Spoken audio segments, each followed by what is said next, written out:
The next presenter we have is Lindsey Bruner. Lindsey is a Des Moines native who teaches middle school music, and she is going to show how Estonia sang its way out of the Soviet bloc. Please welcome Lindsey.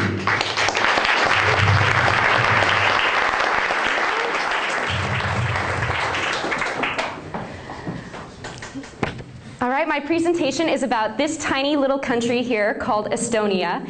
It's nestled in there between Russia and the Baltic Sea, and it's about 1/3 the size of Iowa in both land area and population. And unless you've been paying special attention to Obama's travel schedule recently, you might not know a whole lot about Estonia. You might have heard that Skype was invented there, or that their beautiful capital city of Tallinn is one of the best preserved medieval cities in Europe. There's still a giant stone wall that surrounds the whole city. There are castles with drawbridges and moats. The whole place really looks like a fairy tale.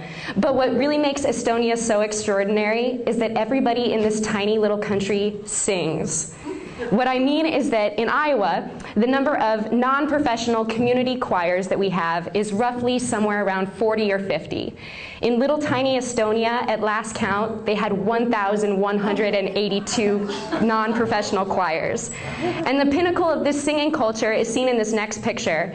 It's their national song festival called La Lupiru. It happens every 5 years in Tallinn. And the Song Festival grounds has a stage that holds 20,000 singers at once. And this mega choir sings to an audience of over 100,000. My boyfriend Mark and I actually got to travel to Estonia this summer, and we got to attend this year's event. And I was so moved by the story of how it came to be that I just had to share it. So I'll start with a very brief history. Estonia's story is a very sad one. It's a story of repressed freedoms and countless military occupations. For thousands of years, they have just been passed between the Russians, the Germans, the Danes, and the Swedes, back and forth, back and forth. They spent 2 centuries as serfs under the German land-owning elite. But in 1869, they did have something to celebrate, and that was the end of serfdom. And they celebrated by holding their first song festival.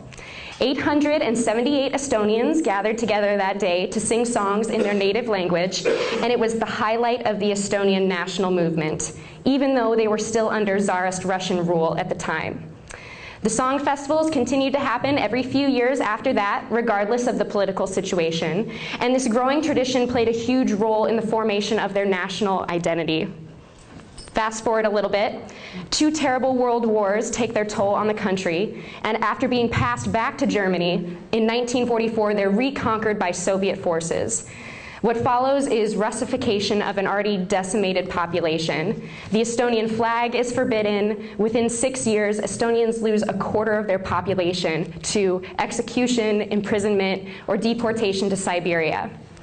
There were still song festivals during this time, but there was almost complete Soviet censorship, and it was full of Soviet propaganda. And you'll see that in the next slide in a poster from a song festival in the 1950s.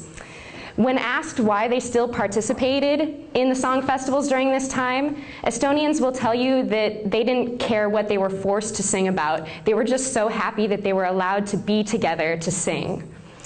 At this time, there was a guy who you'll see in the next slide. His name was Gustav Ernesaks, and he was a prominent composer and conductor at the time.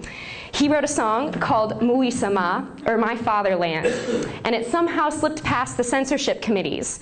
And once it was sung at the song festivals, it soon became a rallying song and an unofficial national anthem for the Estonians. And when the Soviets discovered this, they very quickly outlawed it.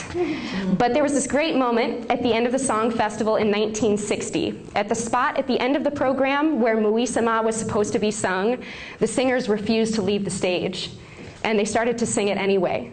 And the Soviet authorities that were there that day told the brass band to blare their horns as loud as they could to try and drown out the singing, but they were no match for tens of thousands of Estonians all raising their voices together.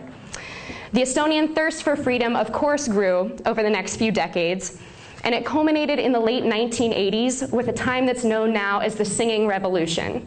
During this time, there were spontaneous midnight singing protests in the parks, some of which ended with nearly the entire city of Tallinn marching to the Song Festival grounds to sing Estonian songs that had been strictly forbidden. People acted as human shields to protect their TV and their radio stations when the Soviet tanks rolled into town. And in 1989, 2 million people joined hands to form a human chain that was 400 miles long. It connected all 3 of the Baltic states that were all yearning for their freedom at that time. The story does end happily. In 1991, through these types of protests, Estonia regains their independence without a single drop of bloodshed throughout their entire revolution.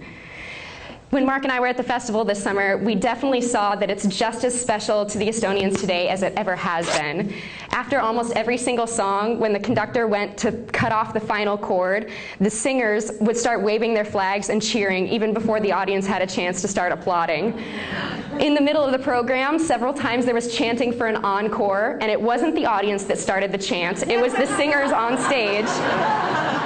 But my favorite part of the song festival was at the very, very end, after Mui Sama had been sung and there were tears in everybody's eyes.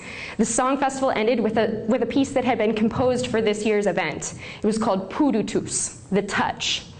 And after the song was over and the last bits of applause were fading, we could still hear a few voices in the back of the stage humming this melody.